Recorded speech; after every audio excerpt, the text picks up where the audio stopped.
scoop, pouring out the passion, yeah, the lead and the truth. Every episode party, grab your friends and cheer. In this podcast palace, we got the atmosphere. Whoa, whoa, whoa. Bobo and Cramer, yeah, the sound of the lost, taking on the world, and they're never gonna stop with that New York grit, rising to the top, get loud.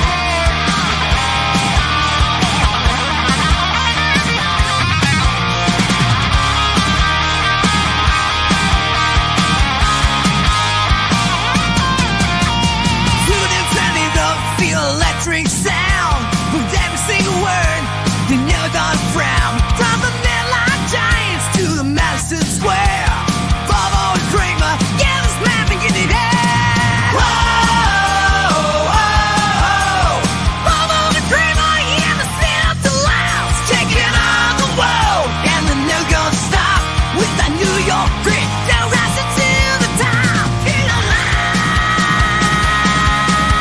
Yeah, the best in the house is where the legends play. Bobo and Cramer leading the way. Breaking plastic slides, shout it out loud. And the best in the house, we're rocking the town. And the best in the house, we're rocking the town. And the best in the house, we're rocking the town. And the best in the house, we're rocking the town. And that's right, everybody. Welcome back once again to another edition of the Best Seat in the House podcast. As always, I'm your host, Rob Kramer, joined by my co-host, the great Daniel Bobo Curlin. And Dan, how you doing today, buddy? I'm doing fine. I just have to admit today's game kind of said a perfect reason why I had to do what this shirt said. Send the beer guy. Definitely a beer guy kind of day. You're right about that, man.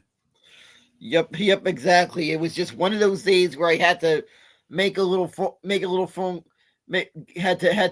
to go ask for that Belgian lady by the name of Stella. Yes, a lady that I've heard our buddy Matt Iceman is quite familiar with. Good old Stella, or as Elaine from Seinfeld would say, Stella. Yeah. But yeah, man, just one of those days as things didn't turn up the Mets' way in this series in Minnesota. Unfortunately, the Mets dropped to 11-7. They also dropped the series. They dropped the series finale, so they dropped everything basically. Mets fall to 11-7. Twins up to 7-12 as the Mets lose 4-3 in 10 innings. To lose their first series of the year. Also, as you can see there, it's the first time they've even lost back-to-back games this year. So, look, I mean, let's be honest. We cannot be too negative because the Mets, for the most part, have still played pretty well this season. And despite a discouraging series in Minnesota, you could look, it's April. It's still early. They're still trying to figure things out. This offense still is not ready to go yet, as we even see Juan Soto today take the 0 for 5 with 3 strikeouts. So Soto's not going yet. The offense isn't going yet. Although it was nice to see. So for most of the day today, the Mets had trailed. Then they ended up trailing 3-0 going into the 8th inning, where they were able to scratch out 3 runs. Nice hits by Pete Alonso and Jesse Winker to get them back in the game. They end up tying it, but that doesn't really matter as they take it to extra innings and lose with this. I don't know how you feel about it, Dan. I don't know if you've gotten used to it. I still hate the extra inning free runner on second base rule. I cannot stand that. I've always been against the DH in my life, but I'll tell you this much. I'll take the DH for the rest of my life, no matter what, guaranteed you're never getting rid of it, which it's probably going to be the case anyway.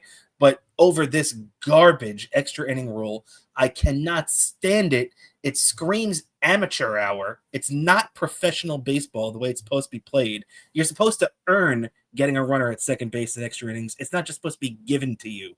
And then, as me and you were talking about right before we come on air, you get the free runner at second base, which the Mets did not cash in on in the top half of the 10th inning. Then Reed Garrett comes in, basically throws 2 or 3 pitches and the game's over because the guy's on second base already. So when Ty France goes out there and singles into center field, that's basically the end of the game. Although it wouldn't have been if Jose Siri was playing, which we'll talk about him in a minute. We're not going to be seeing him for basically the rest of the year. But Tyrone Taylor has been terrible this whole season. First off, the guy can't hit. He couldn't hit last year either, but at least he played pretty decent defense last year. His defense has been terrible this year too. The guy can't throw on the money for anything. The guy can't, the crux of the play was the fact that it's a situation where if you've ever played baseball at any level, I've never played baseball at a very high level. Once we got to middle school and high school and everything, that was basically it for me. After that, but going into that, you are taught your whole life, get in front of the ball. Put your body in front of the ball. And that's not what Tyrone Taylor did. He went out there. He tried to olay the ball, basically missed it and flipped it up in the air. And when he did that, that was the end of the game. And another bad defensive play cost the Mets a game. We've already seen Francisco Lindor cost the Mets 2 games this year, at least with his bad defense. And he even admitted to it yesterday. His defense cost him the game in Miami and cost them yesterday's game, or at least put them in a very bad position yesterday, against the Minnesota Twins, which again they lost yesterday 6-3. And same thing today. Just very bad timing for this awful defense, and that's what happens. We saw it in game 1 of this series. The terrible defense of the Twins basically hand that game to the Mets, and the Mets haven't done anything since then. This offense really needs to wake up. Francisco Lindor, somebody put the bat signal out there because Lindor is MIA. I don't know what's going on with the guy. And until Jesse Winker got a couple of hits late in the game today, I was going to come on and rip him today too, because we haven't seen anything from Jesse Winker this year at all. So finally, he looks like he's starting to come around. Vientos is still, who knows what the heck is going on with him. But also, too, for a positive, Dan, we got a couple of hits out of Brett Beatty today. So we're starting to see signs of life from Brett Beatty. That's a good thing, but we got to start seeing these other guys wake up. This is ridiculous. They scored 6 runs the last 2 days in Minnesota. Yeah, I don't freaking get it. Why they freaking can't get off to the slow start. They got to start getting going soon, right? And I have a feeling Lindor is going to start get going soon. Soto, I feel like he's been kind of doing okay. He's not really getting up to a disastrous start. Aside from maybe you don't see the home run numbers yet, which I feel like Soto you're going to eventually see, but I feel like he's getting a couple of good at bats and getting in some walks. So yes. I have to feel that way. Today I feel like this is just the first time he's had a really bad game. I feel like to this game. I agree. Soto has been,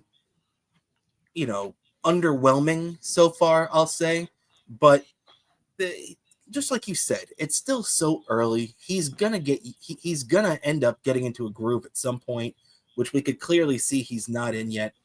I'm not killing Soto, and you know what?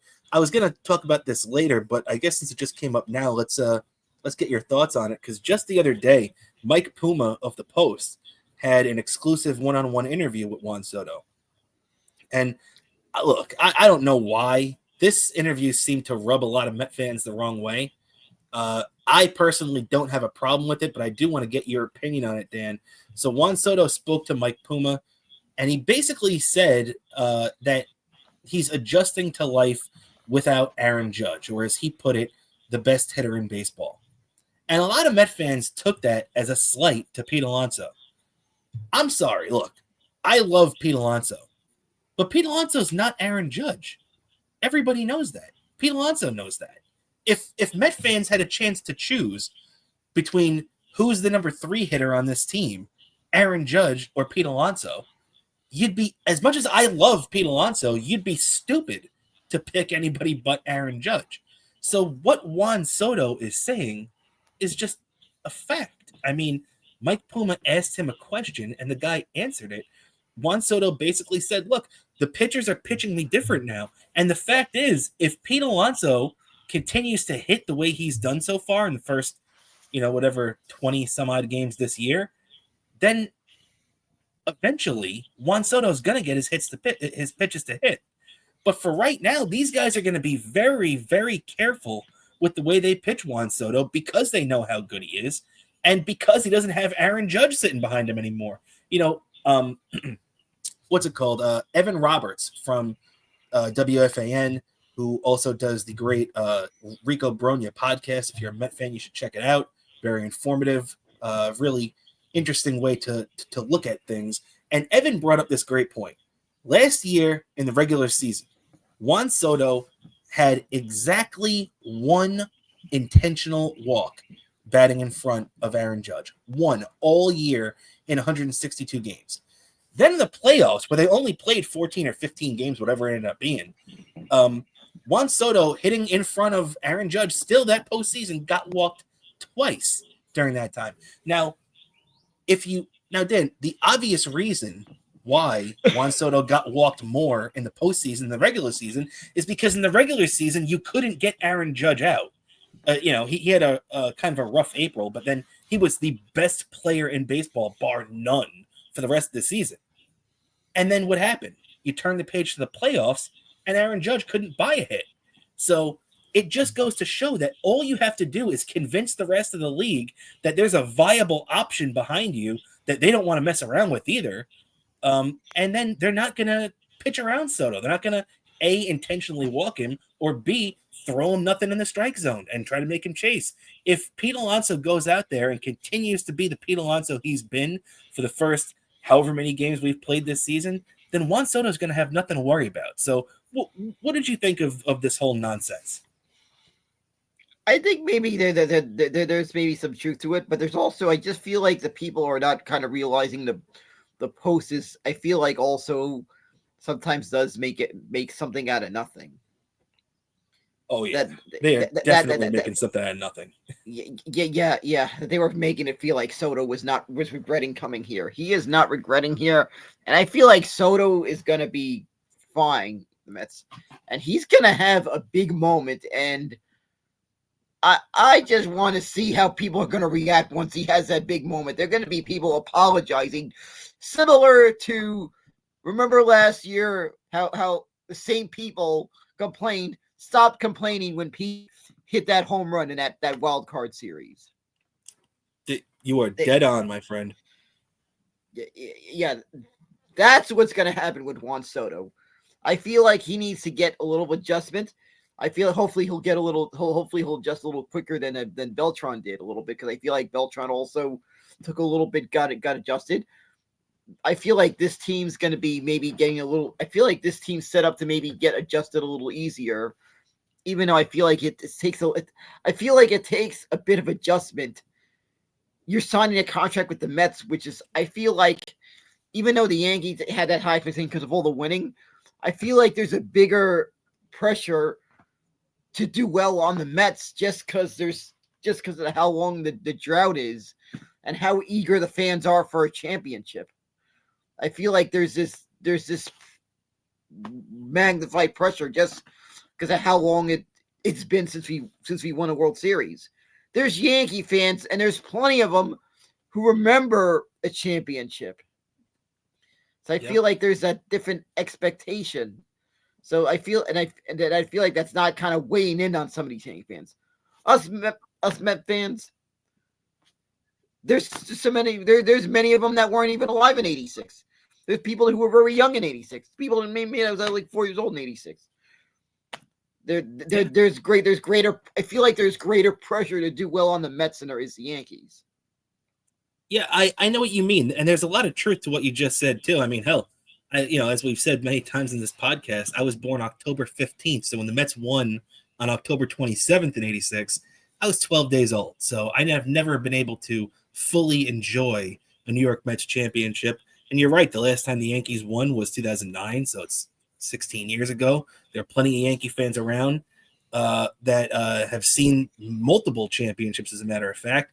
But yeah, Dan, I think when you come to the Mets too, because I feel like the Yankees, it's more, I don't know, like systemic, I guess is one of the words. Like the Yankees are like a machine. You know what I mean? Like even now, okay, they haven't won a World Series in a long time, but they're still in the playoffs basically every year for the most part, and they're still one of the better teams in baseball most years rather than not.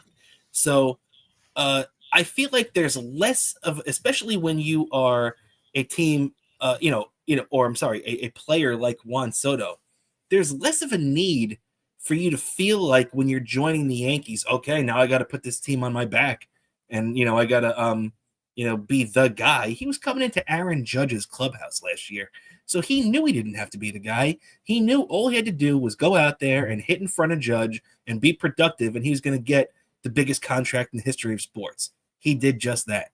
Now, when you walk through the door at Citi Field, sure, nobody's saying the Mets have a bad team, and the Mets are coming off a great year.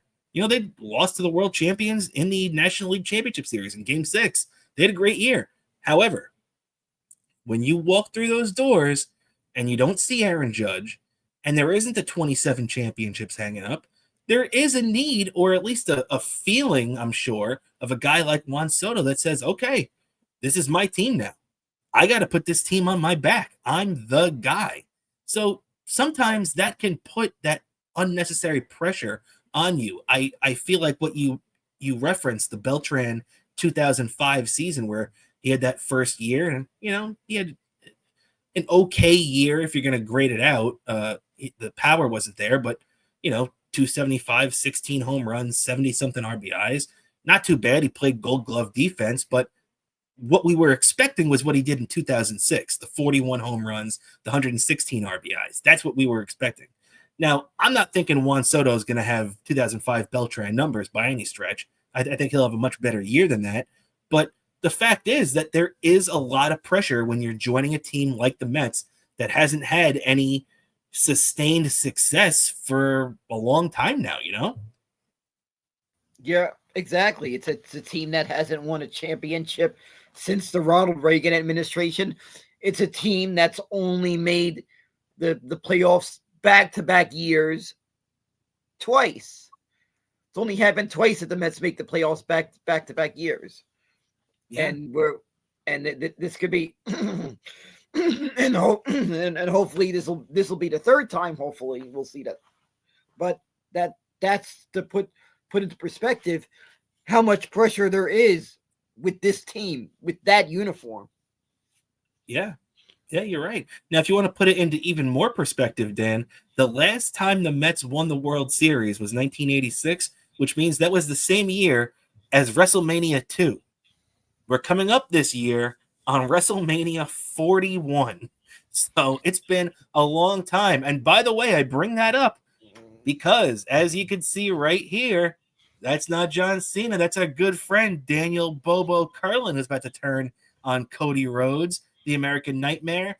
And that's because we're going to be doing this weekend our WrestleMania 41 show. So stay tuned to our social media and everything to see exactly when we'll be popping up. But we will be doing our WrestleMania show this weekend. So, but when you think about it, Dan, WrestleMania 2 to WrestleMania 41, that's a pretty long freaking time. Good thing to put to the perspective how long it was. The cost to ride the subway in 1986 to go to Shea Stadium back then, that was Shea, they were still there in the Shea Stadium years. The cost of the subway to go to a game back then was 83 cents. For using a subway token, the precursors of MetroCard, a token. That's what they used back then. Subway token, man, is what they used back then. And I actually have a subway token from that era. The subway tokens that were being used at the time. I have one of those because I have a collection of different generations of subway tokens in my little collection of like New York memorabilia and stuff. So I have that. Top Gun was the biggest movie back then. That's to put into perspective how long ago this was. And the NES was a big deal back then. There we go. That's this year in 1986.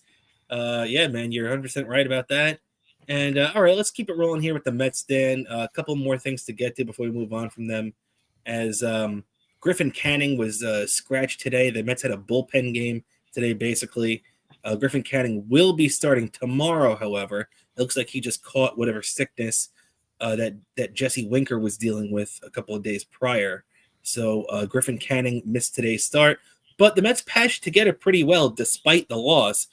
They had Huascar Brazaban start the game, did pretty well. I thought they gave him a really quick hook, though. He came out, had a good 1-2-3 first inning, and then walked the leadoff hitter in the second inning.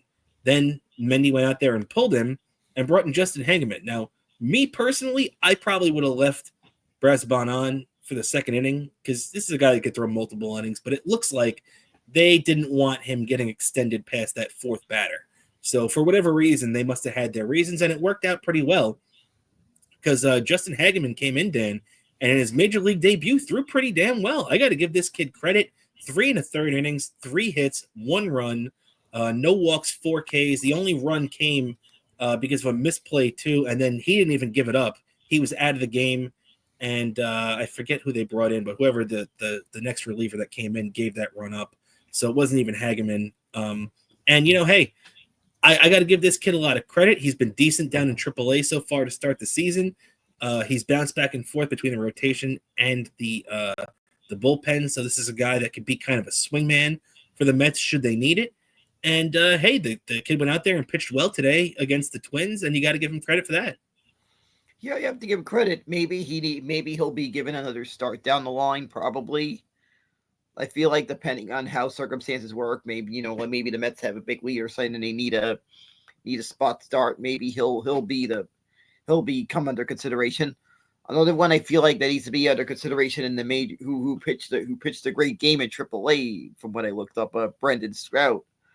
I've been looking at his starts via the I'm watching the Met game. I've been looking at his starts via MLB.tv. You know how you get access to the minor league games. I've been taking a look at Brendan Strout's starts. And what have you thought? His last start, he looks pretty good. I feel like if he can get more consistent good starts at AAA, I feel like he'll be very close to getting called up. I could see that. The thing is, because he was an option too, no doubt about it. He's a guy that the Mets were, the way it was looking is that they were going to have to go out there and bring up another starter at some point. Now, they opted to do the least intrusive thing, I think, today to a lot of the guys involved, and that's go with Hageman as the bulk guy today after giving Brazaban the bullpen game start today. So I think it definitely made the most sense to do. Sprout, if the game ended up, if things ended up breaking out the way they were supposed to, which meant Canning was supposed to pitch today, and then they could have Peterson pitch tomorrow, and then they would have needed a spot starter for Friday. That was the day the Mets had circled that it could have been Sprout. But I didn't think it was likely they were going to give him that shot because I remember listening to David Stearns in spring training when he was speaking to the media. And he specifically said, we want Brandon Sprout to go down to AAA and dominate. Same thing with Blade Tidwell. We want these kids to go out there, get their innings in, pitch every 5th day, and dominate. And I think that it's a little too early on in the season for the Mets to want to take these guys out of that already. You know what I mean? I feel like the plan that they're going with is they'll piece things together the best they can.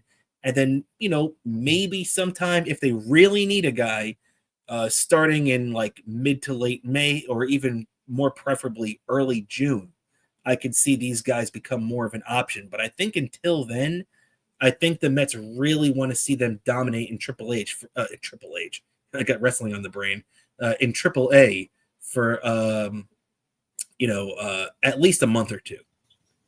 Yeah, exactly. And I feel like they want to wait till they're probably going to stick around. They don't want to bring them in for one start and then send them back.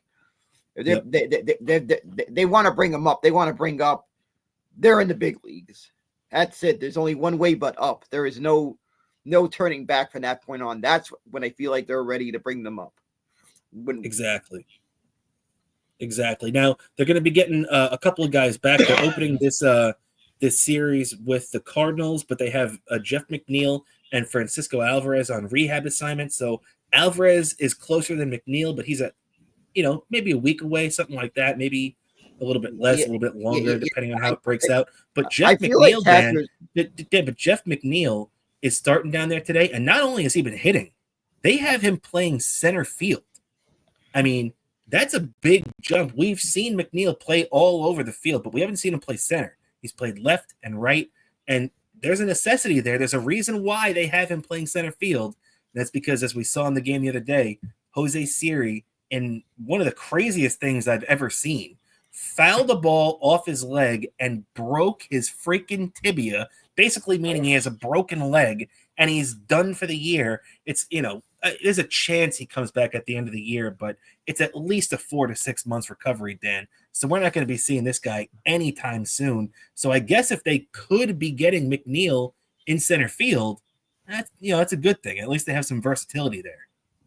Yeah, exactly. I feel like McNeil, though, that's a question mark of how well he can handle center field.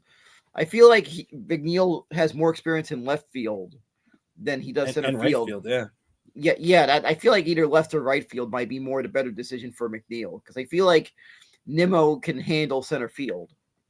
The thing is, though, Dan, I don't think Brandon Nimmo is fully healthy. And I know he's out there and he's gutting it out and he's playing, as hard as he can. But I don't know how much the Mets – I think there's a reason why we're seeing Jeff McNeil take these center field reps in the minor leagues.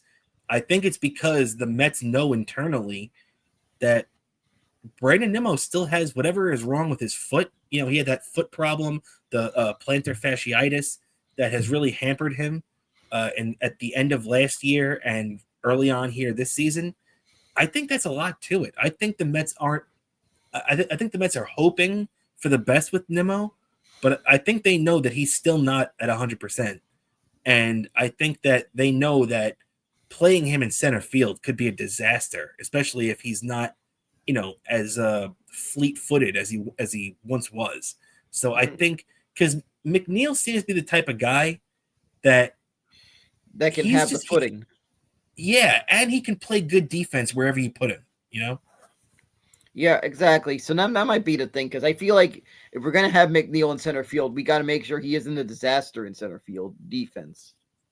Yeah, that's the main thing. If he looks competent in the minor leagues, it might not be our best, our favorite option, but if McNeil at least looks passable and can play center field adequately, I have no problem with them trying it. Yeah, exactly. So I wouldn't have any problem with that. Also, I feel like once again, I've said it before, I feel like at the trading deadline, it's just setting up for pitching somewhere at the trading deadline. Well, Dan, to be funny, and you are right about that. I could see them picking up a pitcher, but man, they need a bat, because this offense is not hitting. They need Francisco Alvarez back and contributing, and McNeil in a bad way, because one thing me and you pointed out last year was the Yankees, when you got past Judge and Soto for OPS, the rest of the Yankees lineup stunk. The Mets are looking like the same thing right now, where once you get past Lindor and Alonso and Soto, once you get past that number 3 or 4 spot in the lineup, the rest of that lineup is not doing anything. So the Mets really have to start hitting, or this is going to, this is a team too. This is a game today. This is something that drives me crazy. When the Yankees were good, and the Yankees were, the Yankees that we remember, the Yankees that'll beat up everybody. The Yankees could go out there and roll with a bullpen day like the Mets did today. And the Mets only allowed 3 runs in the first 9 innings. Okay, they ended up losing 4-3. You allowed 3 runs in 9 innings. This team should be scoring 5 runs in their sleep. They should have been able to win this game today in regular 9-inning game. It shouldn't have even had to go to the extra innings. You know what I mean? Like, this team really needs to wake up, because, if you want to be like the Yankees, especially when, if you want to be the new big brother in town, like all Met fans, like to hold their chest up and be like, hey, we're the new big brother in town. Well, you can't go out there and lose games like this to the shitty Minnesota Twins if you're going to be the new big brother. You know what I mean? Yeah, exactly. They need to win these games, and they need to take 2 out of 3 from St. They need to take 3 out of 4 from St. Louis. I feel like. Totally with you on that, Dan. Which, by the way, and they better do well because I'll be in the stands on Thursday and on Saturday. I'm going to be there on this. I'm going to be there. Oh, nice. So you're going to be at the game tomorrow. This is the Mets' next game, or today if you're watching on our YouTube premiere day on YouTube. So thanks for checking it out if you are. Otherwise, yeah, Dan, you're going to be there tomorrow for the opening game, Mets Cardinals. Cardinals have been off to a mediocre start this year, and although they did win today behind Steven Matz, former Met, and Andre Palante went out there and has pitched very good for the Cardinals so far this year. 2-0, 2.20 ERA, going up against the guy that was supposed to start today, Griffin Canning, 1-1 with a 4.20 ERA so far. So, this early in the season, you never know what you're going to get out of either one of these guys. But, Mets Cardinals is always an interesting matchup. So you just got to hope that, the Mets are able to shake off this tough series loss and come back to Citi Field, where, let's face it, hey, the Mets are 5-1 at home this year. Let's get back at home and get back to the winning ways. Yeah, exactly. And Met fans continue to show up. It's cold. You did it the last time when it was freezing cold. Us fellow Met fans, we showed up. Do it again. Show up. Rock the stadium. Show the damn show. Show up, damn it. Yeah, I'm with you on that, man. Let's pack the house again for a big 4-game series against the Cardinals this weekend. Yep, exactly. I want to see a situation where I have to wait a long time to use the bathroom because that's a good thing. It means the fans are showing up. That's a good sign. It means the team's in contention. I want to continue that. I want to continue that the rest of the season.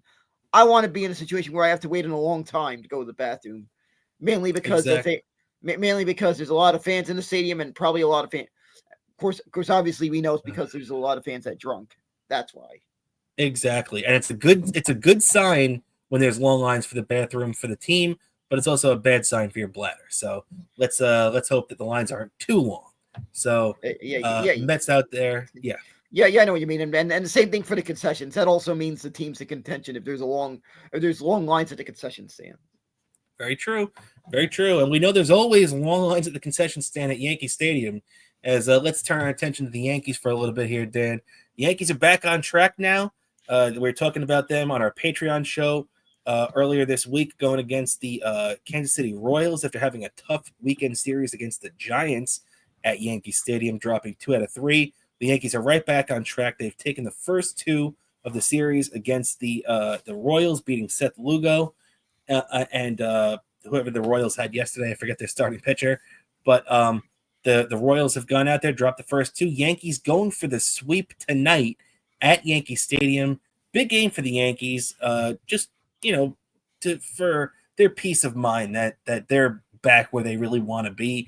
And also one thing that's going to help them get back there is having their young pitcher Clark Schmidt back on the hill tonight. He was in rehab and everything for most of spring training and, just working his way back to the mound. Well, Clark Schmidt is making his season debut tonight against the Royals, so that's definitely a positive sign for the Yankees. Yeah, that is. And I just feel like the Yankees have this game in the bag. The Royals just looked overmatched against the Yankees. As I said before, I think the American League, there's a lot of weak opponents in the American League, I feel like. Yeah, it's kind of like a replay of the playoff series they played last year where, it didn't look like the Royals belonged on the same field as the Yankees, Yeah, and that and I think 90% of the American League looked like that, I feel like. It's true. This year, I feel like there's going to be a little bit more competition. I feel like Boston is going to put up a good fight. That's going to be intriguing to watch for everyone to take a look at the first Yankees-Red Sox series of the year. Yeah, and we saw Garrett Crochet, who was one of the big offseason acquisitions for Boston, throw a gem the other day for them shortly after signing that big-time extension that the Red Sox gave him. So the Red Sox are set up for a big year if possible. But one thing everybody in the American League is going to have to contend with is say what you want about the Yankees right now, but the Yankees aren't even at full strength right now. Obviously, we know they're not going to be getting Garrett Cole back anytime soon. He's done this year with Tommy John, and he's done for probably most of next year too, or at least a good portion early on of it. But a couple of guys who were big-time contributors last year are on the mend right now for the Yankees, one of them being one of the top rookies in baseball last year, Luis Gil, is in a throwing program right now, or at least he was supposed to start one, but they gave him an MRI, and much like the Mets had to do with Sean Manaea, because he's dealing with the same thing. He's dealing with one of those oblique and lats and stuff like that. He's going to end up being delayed for another 10 days before he could even begin this throwing program. So Gil, you have to imagine, will not be joining the Yankees rotation in the major leagues, at least until probably late May or early June at the earliest. Yeah, exactly. That's what I'm seeing here. It just looks like that. And you just hope these pitchers don't get injured trying to rehab, because I feel like that's always the tough part. It's just not the injury itself. It's the rehab process. Yeah, the rehab process, man. That's what drives these guys crazy. You're right. We've seen it with plenty of our Mets guys over the years. We see Sean Manaea going through it now, and same thing with Luis Gil. You feel for these guys. They want to be out there contributing for their team, and for whatever reason, their bodies broke down, or their bodies have not fully healed themselves yet. And Gil is one of these guys that's trying to fight his way back. Yeah, and I think I saw Cliff Floyd talk during the Queens baseball convention, sometimes referred to Port St. Lucie as the hole, because if you remember the Cliff Floyd's career with the Mets, remember the on and off injuries. Yep. Talk about a player that felt like he was Mr. Glass on that team. It's true, man. I'm sure. Me and you, obviously. That was my nickname for David Wright for all those years, the Glass Man. I'm sure he got well acquainted with everybody down in Port St. Lucie, and same thing with Jacob deGrom too. So unfortunately, there are guys that have to deal with that. One guy that I'm sure feels that way about Tampa Bay, because it's the same thing for the Yankees as Port St. Lucie is to the Mets, is Giancarlo Stanton. I'm sure he has a house down in Tampa. I'm sure he knows everybody and their brother down there to begin with, as Giancarlo Stanton is about to be back down in Tampa and seeing live at bats. Apparently, he's been progressing. They're saying nicely off one of the things that they call it's a new machine they use. It's the Traject High Velo machine. He's been hitting off of that, which is good news for the Yankees. And it's not live pitching, but at least it gets everything moving in that direction. So when you face a 95-mile-an-hour fastball for the first time, this year, at least he's had some ability hitting off this hitting machine or pitching machine prior to it. Now he's going to be traveling to Tampa to get at bats the next couple of days. That's big for the Yankees. Yeah, that's a big thing. Also, I got to say that's another thing about the rehab. That's going to be a bit. That's always a bit telling, is when I feel like the final stage of that rehab is always getting at bats in the majors. I feel like, because I just feel like it's a whole different thing when you're facing minor league at bats and stuff. You're just facing the tougher competition. You're facing tougher pitchers, and it's just no substitute. There's no substitute for that. So I feel like that's a key thing in coming back from these injuries. So when you consider all these guys, if they when they come back, if they're not up to par with what they expect, they got to remember it's a little bit of a different thing when all the rehab stuff they do, a lot different than actually facing big league pitching. No, that's definitely true. Everything you said is 100% true. But especially when you're coming back from a long time layoff with these injuries, and we saw Stanton not get any at bats in spring training. So it's been ever since the playoffs last year that this guy's seen live pitching. So while you are right, seeing major league pitching is that final step where you could be like, okay, I'm back. But you know what? When the only thing you've had to do is hit off a high velo machine, even if you're going out there and facing a single A pitcher, at least it makes you feel like you're back in a real baseball game. You know what I mean? It kind of that's what Stanton's going to need to get his way back into things. You know? Yeah, exactly. That's what he's going to need, and I'm pretty sure it wasn't it wasn't being on the IL that if he has a house in the Tampa area that got him to have a house in the Tampa area. A lot of athletes, especially the athletes that play on teams that do their spring training in Florida, seem to love to make their off season home in Florida or someplace warm because it makes it easier to get ready during the off season, even before spring training when they're getting ready for the off season. It's easier to get ready for the off season in year-round baseball weather. Exactly, man. No doubt about that. And all right, and you know what? Let's start off with this as we round things out here. We're gonna finish up with the little Rangers and Knicks, and we're talking about Florida and everything. Well, the New York Rangers were just in Florida this past Monday for Sam Rosen's final road game of his career. The Rangers would end up actually winning that game 5-3 with a not exactly a star-studded lineup, but they went out there and got the job done, and they're officially eliminated from the playoffs now, which we know, and their season will mercifully come to an end this Thursday night at Madison Square Garden versus the Tampa Bay Lightning in what will be Sam Rosen's final game on the New York Rangers call. And Dan, we know they're going to have a pregame ceremony for him, most likely, and he's going to get the send-off he deserves. And you know what? As much as me and you have talked about the positioning for the playoffs and everything, the Rangers have actually clinched a bottom 13 finish this year, meaning they will keep that 2025 first-round pick. I was worried that if the Rangers had won a couple of these final games, they might screw themselves out of that pick. Well, now they're keeping the 2025 pick, but their 2026 pick, which let's hope it's a late 20s pick at least, and the Rangers are a good team again next year, so we don't care about it. But that pick will be unprotected next year and will go to the Vancouver Canucks to complete the JT Miller trade. But that's good news for the Rangers because then at least we can sit here and root for them in Sam Rosen's final game to try to get a win in Sam's final game, Yeah, exactly. That's at least good to know. And I'm actually going to record this game to watch. I'm going to watch it on Friday after work because I want to see this the final game of Sam Rosen. I want to watch it. I want to see. I'm not going to avoid anything on social media that had discussions about this game because I want to watch this game. I want to see Sam Rosen's final send off.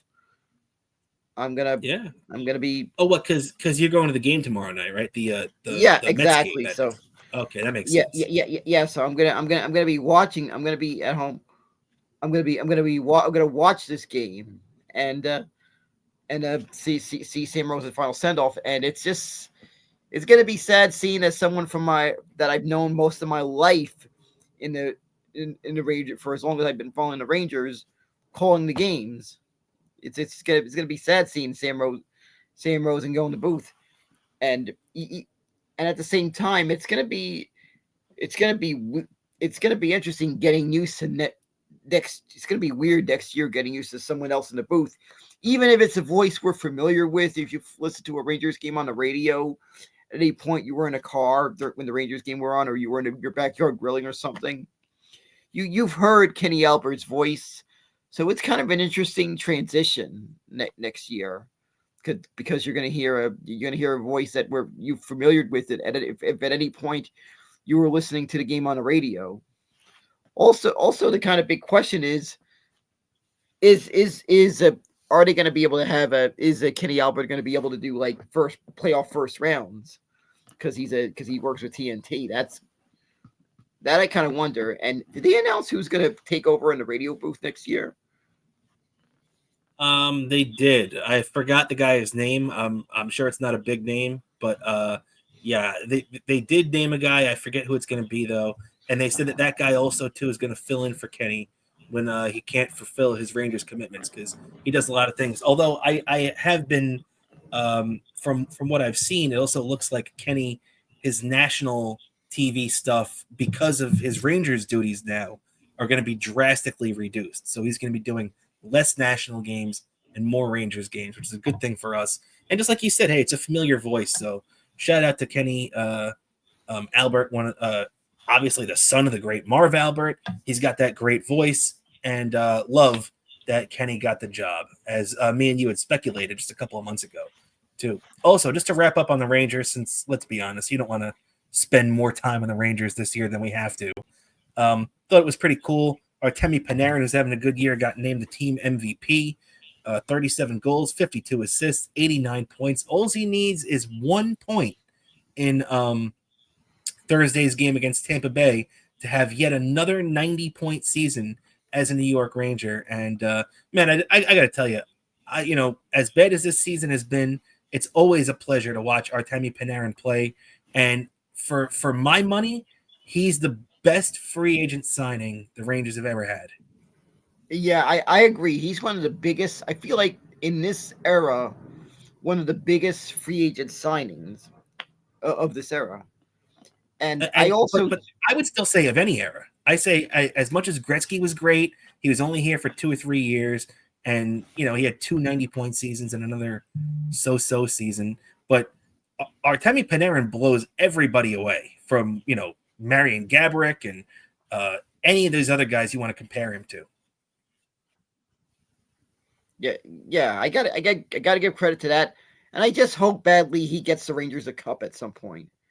And I'm keeping my fingers crossed. We do the moves that during the off season that puts us right there up there in talks for that. I just hope we do that. I just hope in good faith that ownership, management, GM does not want Rangers to look bad in their 100th anniversary season.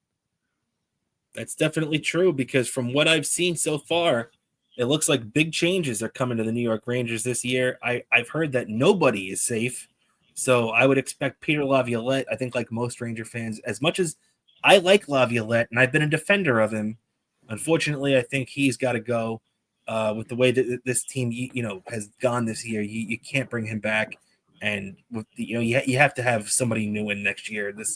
The stink of this season has to be erased. And even Chris Drury is on the hot seat too. So it's going to be real interesting to see how that all plays out, Dan. And we should find out relatively quickly. I would expect before the postseason begins that the Rangers will start making moves. So we'll see that for the NHL. And all right, Dan, let's wrap things up here with a little New York Knicks playoff basketball talk now, Dan, as our Knicks have won 50 games again, 51-31, clinching the number 3 seed. They're taking on the Detroit Pistons in the playoffs, the first round of the NBA playoffs. Real old school, 80s, early 90s Eastern Conference playoff basketball matchup. I'm a big fan of this matchup, Dan. As I said, the Knicks clinched the 3 seed and have won 50 games back-to-back seasons for the first time since they did it in 95. They did it in 94 when they went to the finals, and 95 the following season. Haven't done it since, but looks like we got ourselves set up, Dan, for a big-time Game 1 matchup. Knicks-Pistons, Game 1, 6 p.m. Saturday night at the Garden. How pumped up are you? I'm pumped for that. I feel like I'm gonna have to hit the rewind button on Peacock when I watch WrestleMania, because it might still be on night 1. Because who in their right mind scheduled this at the same time as night 1 of WrestleMania? So I'm gonna have to hit rewind because it might still be on. You know how you gotta hit the rewind button on Peacock? Yeah, exactly. That's one of the best benefits of it. Yeah. So I'm gonna have to do that. Well, after the Knicks game ends, because it's on the same time. Then of course also I might have to be listening to the Knicks game on I might just grab an Uber home after the Met game, because I might be actually the Met game might be on at the same time as the Met game, so I might be taking a look on and off taking a look at my phone on and off, because it's going to be at the same time. What's the Met game on Saturday? It's a 4:00 start? Yeah, it's a 4:00. So okay. I feel like it's going to bleed into the Knicks game a little bit.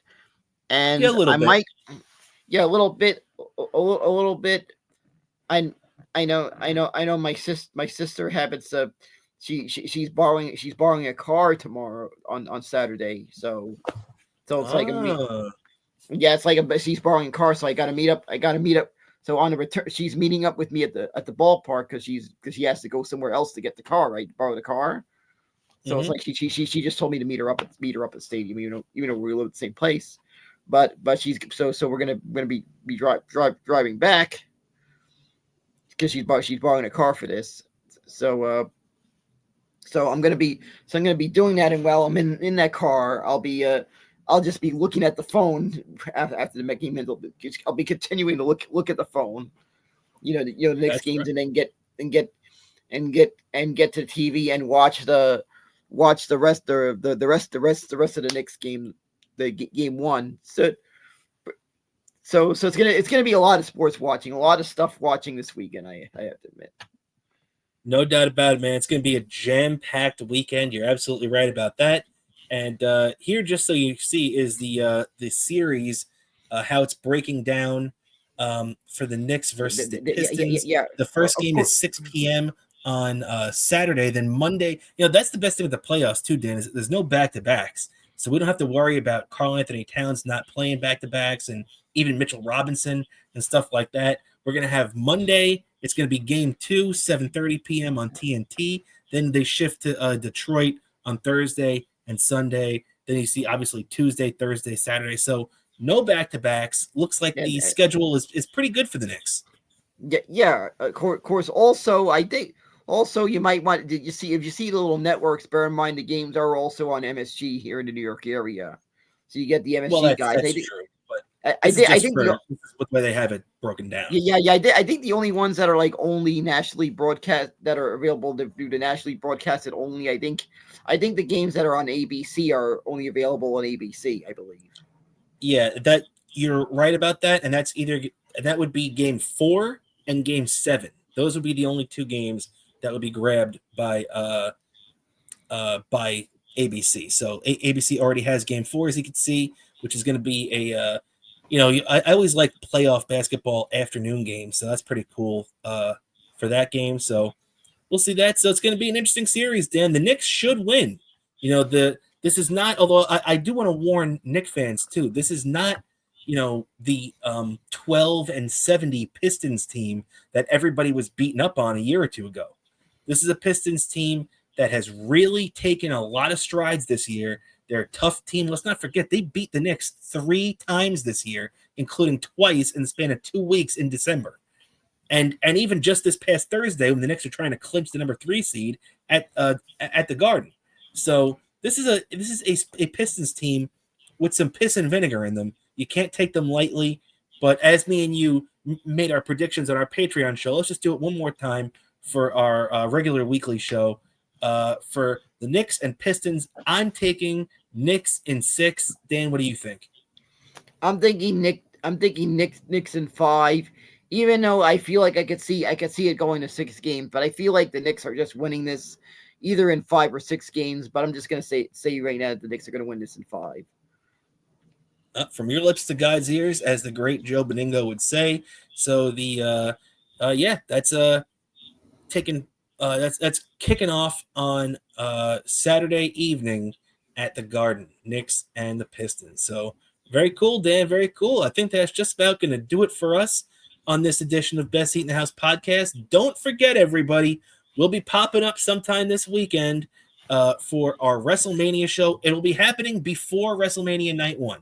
So whether it's on Friday night or Saturday morning, one of the two, whichever one we figure out, we're going to do it, and it's going to be a pop-up show. You'll see it. Stay tuned to our social media. Don't forget, or our esteemed champion right there, Daniel Bobo Curlin, is going to turn on you just like he turned on the American Nightmare, Cody Rhodes. And before we get out of here, Dan, do you have anything like to plug for yourself? Sure, my Twitter, Bobo103NYC, Instagram, Bobo718DK. Also, don't forget to like and subscribe to our show if you haven't. If you're watching this for the first time, don't forget to hit like and subscribe, support the show.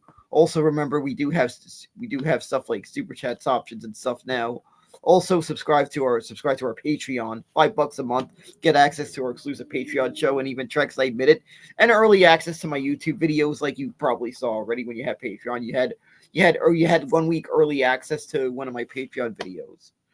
So keep supporting the show if you already have, and if you haven't yet, then definitely consider subscribing, because it's a great one of the best deals in town. That's right. I couldn't have said it better myself, Dan. And make sure to check that out, patreon.com/bestseatinhousepodcast, if you want to hang out with us over there. And we'll be live this weekend for our WrestleMania show. So, put your alerts on and everything will be popping up on everything where you can catch us. So, for the great Daniel Bobo Curlin, I'm Rob Kramer. This is the Best Seat in the House podcast, everybody. I will catch you next week, everybody. Have a great weekend.